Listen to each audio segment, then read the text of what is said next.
Hi, I'm Christy Turner with DementiaSherpa.com. I am your Dementia Sherpa guiding you through rough terrain. Hi, thanks for coming in. I'm scoping on Periscope and also on Facebook Live simultaneously. So today's topic is about dementia and the loss of independence and what happens for people who are living with dementia. Usually, hi Icy, thanks for coming in. Usually people, when I say dementia, you think memory loss, which is definitely true as far as it goes, but there's so much more that goes with it. And today, one of those things that I want to talk about is loss of independence.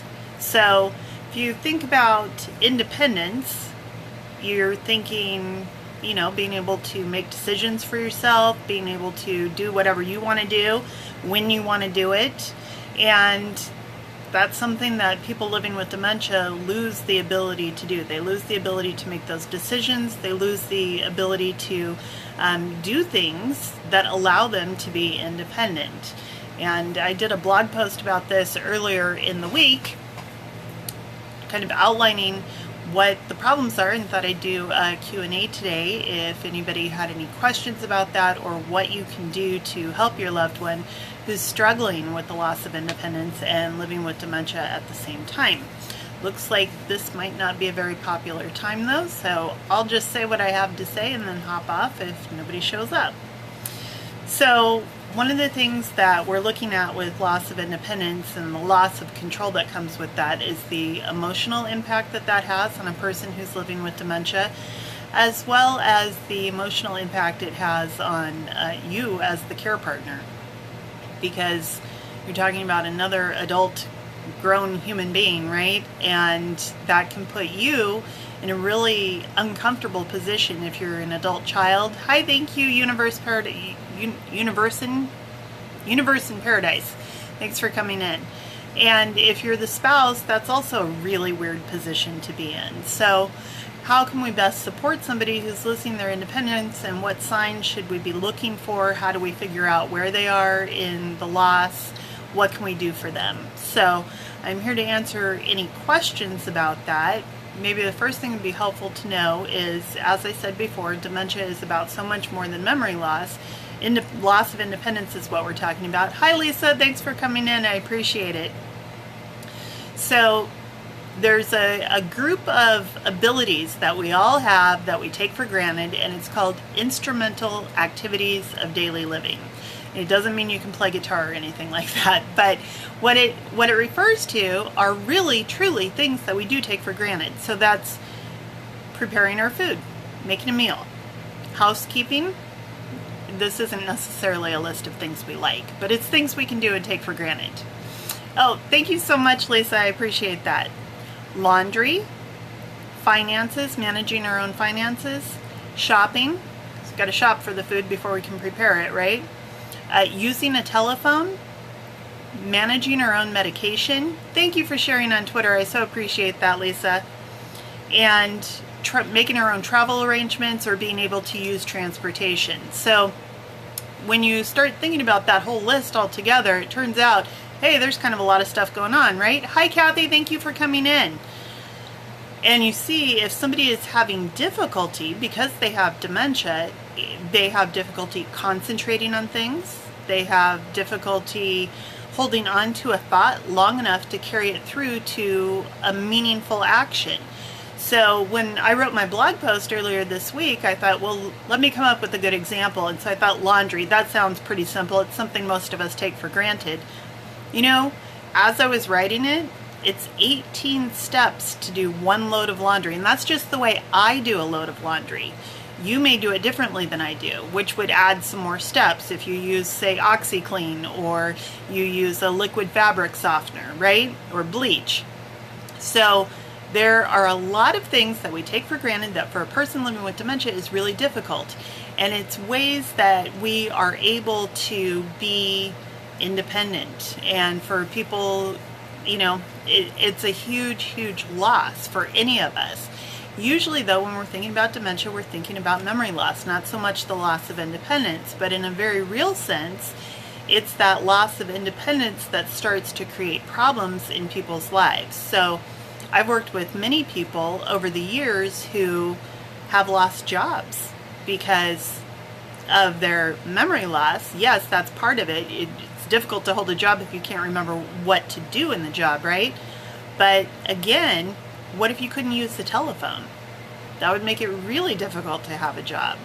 So again, I just want to move the focus away a little bit from memory loss to that loss of independence and how we can best support people who are losing that independence. One of the ways that I advise families to, it's really hard, Lisa. They just can't remember, and it makes it extremely difficult. What I like to do with the families that I'm working with is use what's called the Lawton scale. And there's a link to it in my blog post, which is at dementiasherpa.com/losing independence. Chili, hi, thanks for coming in. Good to see you. So you can use that, and it's very simple to use. It's a very simple form, and it helps you figure out where your loved one is in the disease process as far as what are they still able to do independently and what are they starting to struggle with. It's a great scale. I highly recommend it, and if you have any questions about that, definitely let me know and I'm happy to help you with that. But it just kind of goes through a breakdown. The only caution I add is that as care partners, typically we want to add some extra words that are not actually on the scale. So we're looking at what can your loved one do independently, not what do we think they can do if we're helping them, right? Because that's not actually independent. That's with our assistance. So just keeping in mind, what can your loved one actually do independently? Score it that way. If your loved one scores an 8, you've stumbled into the wrong life scope. Congratulations, you don't need to be here. If, on the other hand, that's not the case, if the score is around 5, we need to start making some plans for the future because there's definitely a trend that's happening here. So if you want an opportunity to kind of look at that more for yourself, you can do that. Again, that's at dementiasherpa.com/losing independence, and that scale is linked right in there. So the main thing about, when we're talking about these instrumental activities of daily living is all of them have something in common, and that is they all require executive function in order to do them. An executive function means the ability to plan, reason, problem solve, execute the plan. So that's really huge, right? Another thing that you might have heard in there is the word reason. And one of the things that we often do with people living with dementia that doesn't work is try to use reason and logic. Well, when somebody is living with dementia, executive function, which includes the ability to use reason and logic, that's one of the first areas of the brain that's affected. So that makes it really difficult for them to do things independently, any of these instrumental activities of daily living that I talked about, as well as to understand when you're trying to be helpful and explain something to them, right? Using reason and logic. So if you have an expectation that someone can be independent, I'm so glad Lisa's saying this is helpful. So yay, that's why I'm here, because I do want to give you helpful information that is going to make both your life better as the care partner and also your loved one's life. Because I always say, living with dementia is hard enough. You don't need any added layers of difficulty, right? You just need to know what works and what doesn't work, and let's do the thing that works. Make it as easy as possible.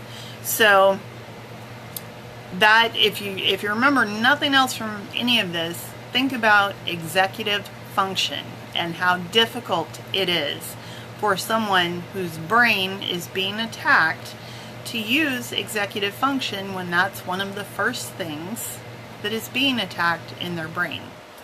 And with that comes the ability to plan, to use reason, to use logic, to problem solve, and to execute the plan.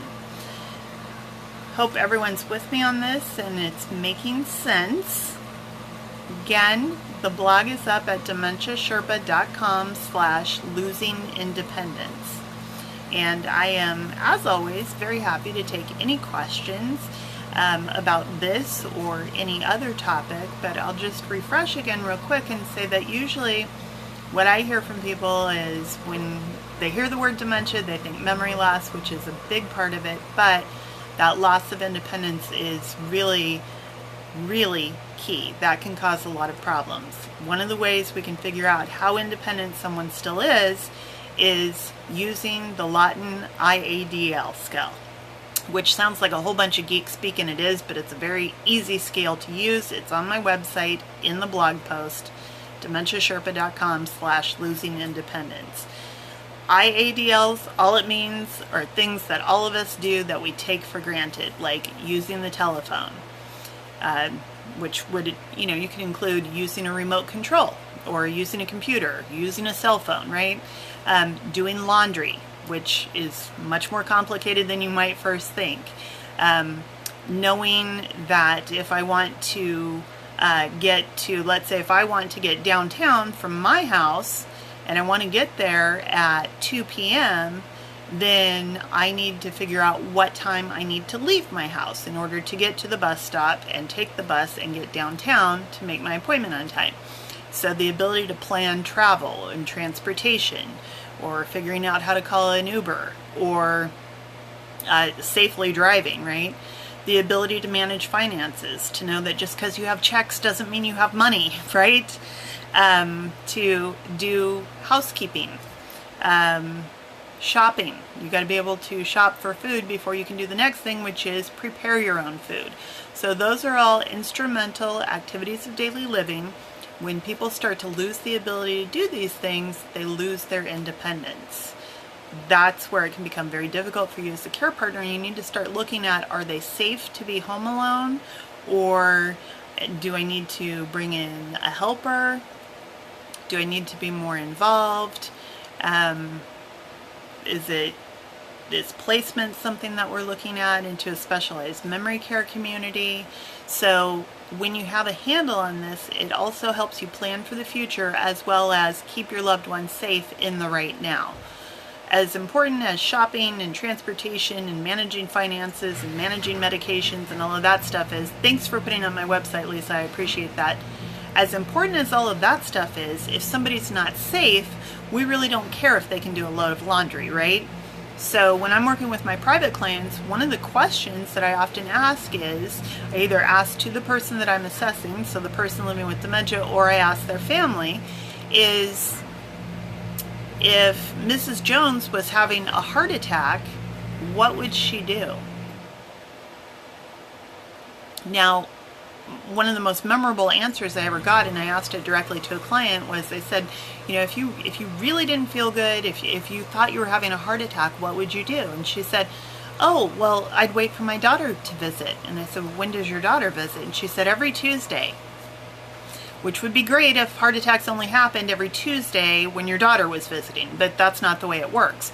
So we want to make sure that somebody knows the right answer to a question, right? And that they're able to give that answer very quickly, because then we have a good indication that they probably are safe to be home alone.